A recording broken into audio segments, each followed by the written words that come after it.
Lari nilai.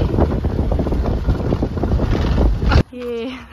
7.2 cucu udang. 7.2 terus guys. Sedap nak.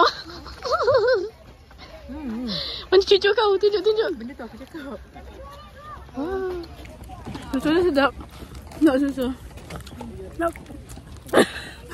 Checkpoint tu. Kita sebenarnya potong satu checkpoint. Tak sengaja kan. Puih. Okay, kita makan nanti. Sedap. Checkpoint tu sedap cucu udang. Checkpoint dia sedap. Sungai air guys. Sungai air guys. Sedap ni? Kita dapat air Sprite. Sprite tadi. Sedap betul. Jumpa lagi aku saya bagi dah. Hara lah. Kau kena lari. Jom satu. Ya.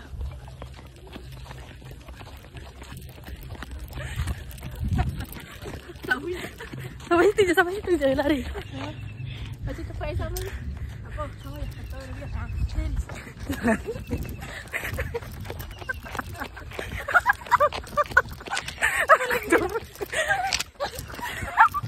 Go.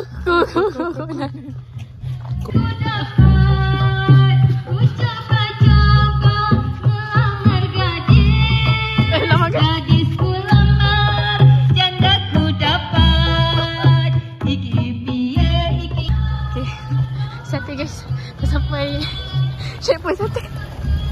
Penat lari guys, penat lari. Satu.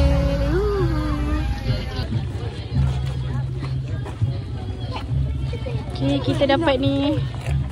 So menu ni sate simpit dengan kita orang ambil sangkut limau.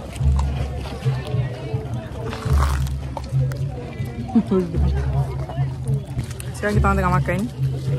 Okay, boleh bongkar situ juga? Tak, sebenarnya tak boleh. Tak lupa stop. Hi guys. So kita orang kat Tanjung Karang.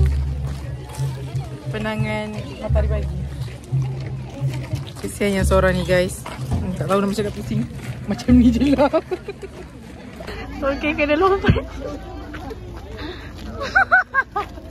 Kena lompat tak tahan ni. Cendol.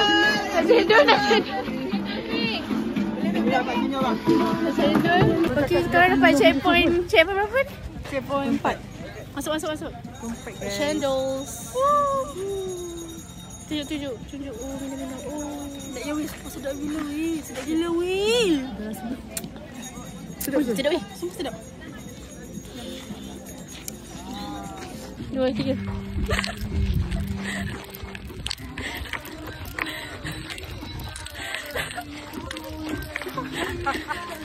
Abang kuda-kuda. Kejap je. Lari-lari pun ada ranger je still on duty guys. Okay, 6 km. 6 km guys.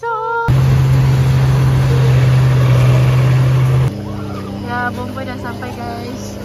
Basah-basah. Apabila basah aku.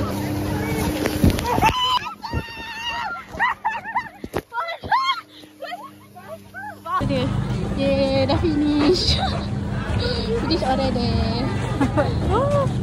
Kita 7 km guys. 7 km. Basah guys.